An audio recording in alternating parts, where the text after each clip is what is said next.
অষ্টাদশ পর্ব। কঠিন ব্যাধিপীড়িত কত নরনারী কত কামনায় এই দেব মন্দির ঘিরিয়া ইতস্তত পড়িয়া আছে। তাহাদের মধ্যে আসিয়া বিরাজ অনেক দিনের পর একটু শান্তি অনুভব করিল। তাহাদের মতো তাহারও ব্যাধি আছে, কামনা আছে, সে তাই লইয়া এখানে নীরবে পড়িয়া থাকিতে পাইবে, কাহারও দৃষ্টি আকর্ষণ করিবে না, কাহারও অর্থহীন কৌতূহল চরিতার্থ করিতে হইবে না, মনে করিয়া এত দুঃখের মাঝেও আরাম পাইল। কিন্তু রোগ দ্রুত বাড়িয়া চলিতে লাগিল। মাঘের এই দুর্জয় শীতে ও অনাহারে 6 দিন কাটিয়া গেল, কিন্তু আর কাটিবে বলিয়াও আশা হইল না, কেহ আসিবে বলিয়াও ভরসা রহিল না। ভরসা রহিল শুধু মৃত্যুর। সে তারই জন্য আর একবার নিজেকে প্রস্তুত করিতে লাগিল। সেদিন আকাশ মেঘাচ্ছন্ন হইয়াছিল। অপরাহ্ন না হইতেই আঁধার বোধ হইতে লাগিল। ও বেলায় তাহার মুখ দিয়া অনেকখানি রক্ত ওঠায় মৃতকল্প দেহটা যেন একেবারে নিঃশেষে ভাঙিয়া পড়িয়াছিল। সে মনে মনে বলিল, বুঝি আজই সব সাঙ্গ হইবে, এবং তখন হইতেই মন্দিরের পিছনে মুখ গুঁজিয়া পড়িয়াছিল। দ্বীপ্রহরে ঠাকুরের পূজা হইয়া গেলে অন্য দিনের মতো উঠিয়া বসিয়া নমস্কার করিতে পারিল না। মনে মনে করিল, এতদিন স্বামীর চরণে সে শুধু মিনতি জানাইয়া আসিয়াছে। সে অবোধ নয়, যে কাজ করিয়া ফেলিয়াছে তাহাতে এ জন্মের কোনো দাবি রাখে নাই, শুধু পরজন্মের অধিকার না যায় ইহাই চাহিয়াছে। না বুঝিয়া অপরাধ করার শাস্তি যেন এ জন্ম অতিক্রম করিয়া পরজন্ম পর্যন্ত ব্যাপ্ত না হইতে পায়, এই ভিক্ষাই মাগিয়াছে। কিন্তু বেলা অবসানের সঙ্গে সঙ্গে তাহার চিন্তার ধারা সহসা এক আশ্চর্য পথে ফিরিয়া গেল। ভিক্ষার ভাব রহিল না, বিদ্রোহের ভাব দেখা দিল। সমস্ত চিত্ত ভরিয়া এক অপূর্ব অভিমানের সুর অনির্বচনীয় মাধুর্যে বাজিয়া উঠিল। সে তাহাতেই মগ্ন হইয়া কেবলই বলিতে লাগিল, কেন তবে তুমি বলেছিলে? অজ্ঞাতসারে কখন তাহার পঙ্গু বাঁ হাতখানি স্খলিত হইয়া পথের উপর পড়িয়াছিল, সে টের পায় নাই। সহসা তাহারই উপর একটা কঠিন ব্যথা পাইয়া সে অস্ফুট স্বরে কাতরোক্তি করিয়া উঠিল। এটা যাতায়াতের পথ। যে ব্যক্তি না দেখিয়া এই অবশীর্ণ হাতখানি মারাইয়া দিয়াছিল, সে অতিশয় লজ্জিত ও ব্যথিত হইয়া ফিরিয়া দাঁড়াইয়া বলিল, আহা, কে গা, এমন করে পথের উপর শুয়ে আছো? বড় অন্যায় করেছি, বেশি লাগেনি তো? চোখের পলকে বিরাজ মুখের কাপড় সরাইয়া চাহিয়া দেখিল, তারপর আর একটা অস্ফুট ধ্বনি করিয়া চুপ করিল। এই ব্যক্তি নীলাম্বর। সে একবার একটু ঝুঁকিয়া দেখিয়া সরিয়া গেল। কিছুক্ষণে সূর্য অস্ত গেল। পশ্চিম দিগন্তে মেঘ ছিল না। চক্রবাল বিচ্ছুরিত স্বর্ণাভা মন্দিরের চূড়ায় গাছের আগায় ছড়াইয়া পড়িয়াছিল। নীলাম্বর দূরে দাঁড়াইয়া পুঁটিকে কহিল, ওই রোগা মেয়ে মানুষটিকে বড় মারিয়ে দিয়েছি বোন, দেখ দেখি যদি কিছু দিতে পারিস, বোধ করি ভিক্ষুক। পুঁটি চাহিয়া দেখিল, স্ত্রীলোকটি এক দৃষ্টে তাহাদেরই দিকে চাহিয়া ধীরে ধীরে কাছে আসিয়া দাঁড়াইল। তাহার মুখের কিয়দংশ বস্ত্রাবৃত, তথাপি মনে হইল এ মুখ যেন সে পূর্বে দেখিয়াছে। জিজ্ঞাসা করিল, হ্যাঁ গা, তোমার বাড়ি কোথায়? স্ত্রীলোকটি বলিল, সাতগাঁয়ে। বিরাজের সবচেয়ে মধুর সামগ্রী ছিল তাহার মুখের হাসি। এ হাসি সমস্ত সংসারের মধ্যে কাহারও ভুল করিবার জো ছিল না। ওগো, এ যে বৌদি বলিয়া সেই মুহূর্তেই পুঁটি সেই জীর্ণ শীর্ণ দেহের উপর উপুর হইয়া পড়িয়া মুখে মুখ দিয়া কাঁদিয়া উঠিল। নীলাম্বর দূরে দাঁড়াইয়া দেখিতেছিল, কথাবার্তা শুনিতে না পাইলেও সমস্ত বুঝিল। সে কাছে আসিয়া দাঁড়াইল, একবার তাহার আপাদ মস্তক নিরীক্ষণ করিল, তারপর শান্ত কণ্ঠে বলিল, এখানে কাঁদিস নে পুঁটি, ওঠ, বলিয়া ভগিনীকে সরাইয়া দিয়া স্ত্রীর শীর্ণ দেহ ক্ষুদ্র শিশুটির মতো বুকে তুলিয়া লইয়া দ্রুত পদে বাসার দিকে চলিয়া গেল। চিকিৎসার জন্য উত্তম স্বাস্থ্যকর স্থানে যাইবার জন্য বিরাজকে অনেক সাধ্য সাধনা করা হইয়াছিল, কিন্তু কোনো মতেই তাহাকে রাজি করানো যায় নাই। আর ঘর ছাড়িয়া যাইতে সে কিছুতেই সম্মত হইল না। নীলাম্বর পুঁটিকে আড়ালে ডাকিয়া বলিয়া দিল, আর কটা দিন বোন, যেখানে যেমন করেও থাকতে চায় দে, আর ওকে তোরা পীড়াপিড়ি করিস নে। তারকেশ্বরে স্বামীর কোলে মাথা রাখিয়া সে প্রথম আবেদন জানাইয়াছিল, তাহাকে ঘরে লইয়া চলো, তাহার নিজের শয্যার উপরে শোয়াইয়া দাও।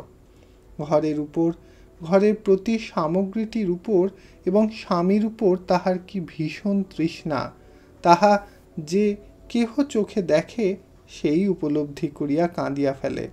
দিবারাত্রির অধিকাংশ সময়ই সে জ্বরে আচ্ছন্নের মতো পড়িয়া থাকে, কিন্তু একটু সজাগ হইলেই ঘরের প্রতি বস্তুটি তন্ন তন্ন করিয়া চাহিয়া দেখে।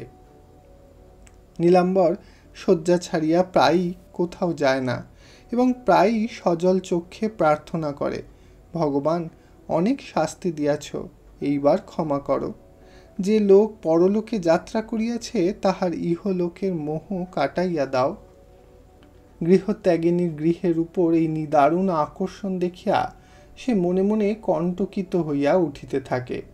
2 সপ্তাহ গত হইয়াছে, কাল হইতে তাহার বিকারের লক্ষণ প্রকাশ পাইয়াছিল। আজ সারা দিন ভুল বকিয়া কিছুক্ষণ পূর্বে ঘুমাইয়া পড়িয়াছিল। সন্ধ্যার পর চোখ মেলিয়া চাহিল, পুঁটি কাঁদিয়া কাটিয়া পায়ের কাছে পড়িয়া ঘুমাইতেছে। ছোট বউ শিয়রের কাছে বসিয়া আছে, তাহাকে দেখিয়া বলিল, ছোট বউ না? ছোট বউ মুখের উপর ঝুঁকিয়া পড়িয়া বলিল, হ্যাঁ দিদি, আমি মোহিনী। পুঁটি কোথায়? বিরাজ জিজ্ঞাসা করিল। ছোট বউ হাত দিয়া দেখাইয়া বলিল, তোমার পায়ের কাছে ঘুমাচ্ছে। উনি কই? বিরাজ আবার জিজ্ঞাসা করিল। ছোট বউ উত্তর করিল, ও ঘরে আহ্নিক করছেন। তবে আমিও করি, বলিয়া সে চোখ বুজিয়া মনে মনে জপ করিতে লাগিল। অনেকক্ষণ পরে ডান হাত ললাটে স্পর্শ করিয়া নমস্কার করিল। তারপর ছোট বউয়ের মুখের পানে ক্ষণকাল নিঃশব্দে চাহিয়া থাকিয়া আস্তে আস্তে বলিল, বোধ করি আজই চললুম বোন, কিন্তু আবার যেন দেখা হয়, আবার যেন তোকেই এমনি কাছে পাই। বিরাজের সময় যে একেবারে শেষ হইয়া আসিয়াছিল, কাল হইতে তাহা সকলেই টের পাইয়াছিল। তাহার কথা শুনিয়া ছোট বউ নিঃশব্দে কাঁদিতে লাগিল। বিরাজের বেশ জ্ঞান হইয়াছে। সে কণ্ঠস্বর আরো নত করিয়া চুপি চুপি বলিল, ছোট বউ, সুন্দরীকে একবার ডাকতে পারিস? ছোট বউ রুদ্ধস্বরে বলিল, আর তাকে কেন দিদি, সে আসবে না। আসবে রে আসবে, একবার ডাক, আমি তাকে মাপ করে আশীর্বাদ করে যাই। আর আমার কারোর উপর রাগ নেই, কারো উপর কোনো ক্ষোভ নেই। ভগবান আমাকে যখন ক্ষমা করেছেন, আমার স্বামীকে ফিরিয়ে দিয়েছেন, আমিও তখন সকলকে ক্ষমা করে যেতে চাই। ছোট বউ কাঁদিতে কাঁদিতে বলিল, এ আর ক্ষমা কি দিদি, বিনা অপরাধে এত দণ্ড দিয়েও তার মনোবাঞ্ছা পূর্ণ হলো না।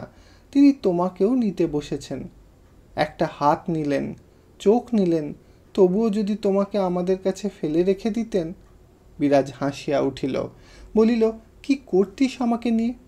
পাড়ায় দুর্নাম রটেছে, আমার বেঁচে থাকায় আর তো লাভ নেই বোন। ছোট বউ গলায় জোর দিয়া বলিয়া উঠিল, আছে দিদি, তাছাড়া ও তো মিথ্যে দুর্নাম, ওতে আমরা ভয় করি নে। তোরা করিস নে, আমি করি। দুর্নাম মিথ্যে নয়, খুব সত্যি। আমার অপরাধ যতটুকুই হয়ে থাক ছোট বউ, তার পরে আর হিঁদুর ঘরের মেয়ের বাঁচা চলে না। তোরা ভগবানের দয়া নেই বলছিস, কিন্তু... তাহার কথাটা শেষ হইবার পূর্বেই পুঁটি উচ্ছ্বসিত কান্নার সুরে চেঁচাইয়া উঠিল, ও ভারী দয়া ভগবানের। এতক্ষণ সে চুপ করিয়া কাঁদিতেছিল আর শুনিতেছিল, আর সহ্য করিতে না পারিয়া অমন করিয়া উঠিল। কাঁদিয়া বলিল, তার এতটুকু দয়া নেই, এতটুকু বিচার নেই। যারা আসল পাপী তাদের কিছু হলো না, আর আমাদেরই তিনি এমনই করে শাস্তি দিচ্ছেন। তাহার কান্নার দিকে চাহিয়া বিরাজ নিঃশব্দে হাসিতে লাগিল। কি মধুর, কি বুক ভাঙা হাসি! তারপরে কৃত্রিম ক্রোধের স্বরে বলিল, চুপ কর পোড়ার মুখী, চেঁচাস নে। পুঁটি ছুটিয়া আসিয়া তাহার গলা জড়াইয়া ধরিয়া উচ্চস্বরে কাঁদিয়া উঠিল, তুমি মরো না বৌদি, আমরা কেউ সইতে পারবো না। তুমি ওষুধ খাও, আর কোথাও চলো, তোমার দুটি পায়ে পড়ি বৌদি, আর দুটো দিন বাঁচো। তাহার কান্নার শব্দে আহ্নিক ফেলিয়া নীলাম্বর ত্রস্ত পদে কাছে আসিয়া শুনিতে লাগিল। পুঁটি যা মুখে আসিল সে তাই বলিয়া ক্রমাগত অনুনয় করিতে লাগিল। এইবার বিরাজের দুই চোখ বহিয়া বড় বড় অশ্রুর ফোঁটা ঝরিয়া পড়িল। ছোট বউ সযত্নে তাহা মুছিয়া দিয়া পুঁটিকে টানিয়া লইতেই সে তাহার বুকের মধ্যে মুখ লুকাইয়া সকলকে কাঁদাইয়া ফুলিয়া ফুলিয়া কাঁদিতে লাগিল। বহুক্ষণ পরে বিরাজ অবনত ভগ্ন কণ্ঠে বলিতে লাগিল, কাঁদিস নে পুঁটি, শোন। নীলাম্বর আড়ালে দাঁড়াইয়া শুনিতে লাগিল। বিরাজের চৈতন্য সম্পূর্ণ ফিরিয়া আসিয়াছে, তাহার যন্ত্রণার অবসান হইয়াছে, তাহা সে বুঝিল। বিরাজ বলিতে লাগিল, না বুঝে তাঁর দোষ দিস না পুঁটি, কি সূক্ষ্ম বিচার, তবু যে কত দয়া সে কথা আমার চেয়ে কেউ বেশি জানে না। মরাই আমার বাঁচা, সে কথা আমি গেলেই তোরা বুঝবি। আর বলছিস একটা হাত আর একটা চোখ নিয়েছেন, সে তো দুদিন আগে পাছে যেতই, কিন্তু এইটুকু শাস্তি দিয়ে তিনি তোদের কোলে আমাকে ফিরিয়ে দিয়েছেন, সেটা কি করে ভুলবি পুঁটি? ছাই ফিরিয়ে দিয়েছেন বলিয়া পুঁটি কাঁদিতেই লাগিল। ভগবানের দয়া বা সূক্ষ্ম বিচারের একটা বর্ণ সে বিশ্বাস করিল না, বরং সমস্ত ব্যাপারটা তাহার কাছে গভীর অত্যাচার ও অবিচার বলিয়াই মনে হইতে লাগিল। খানিক পরে বিরাজ বলিল, পুঁটি, অনেকক্ষণ দেখিনি রে, তোর দাদাকে একবার ডাক। নীলাম্বর আড়ালেই ছিল, আসিতেই ছোট বউ বিছানা ছাড়িয়া সরিয়া দাঁড়াইল। নীলাম্বর শিয়রে বসিয়া স্ত্রীর ডান হাতটা সাবধানে নিজের হাতে তুলিয়া লইয়া নাড়ি দেখিতে লাগিল।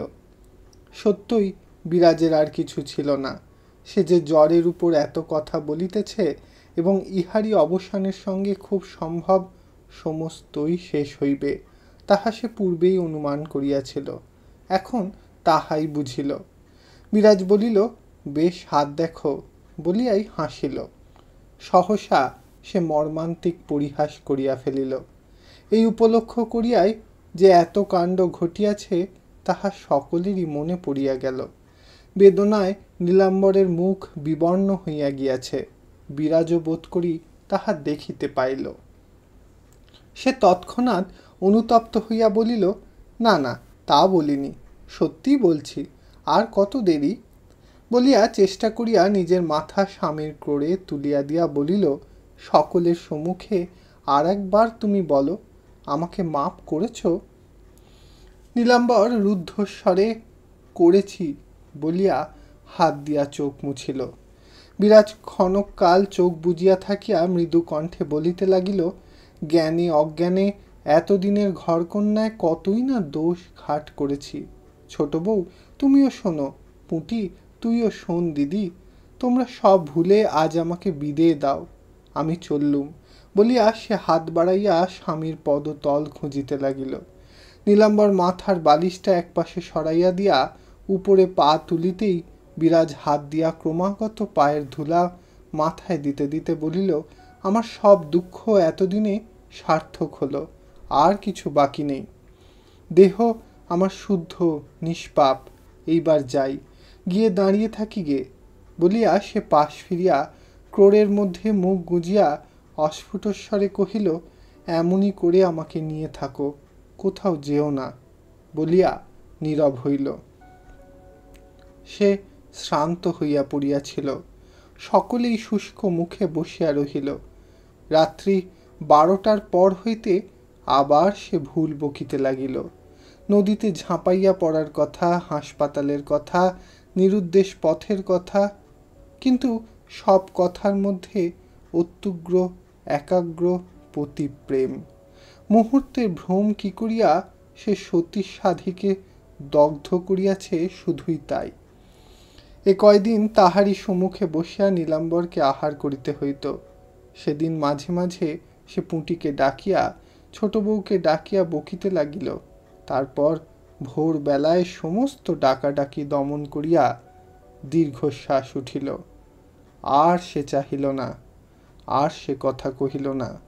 স্বামীর দেহে মাথা রাখিয়া সূর্যোদয়ের সঙ্গে সঙ্গেই দুঃখিনীর সমস্ত দুঃখের অবসান হইয়া গেল।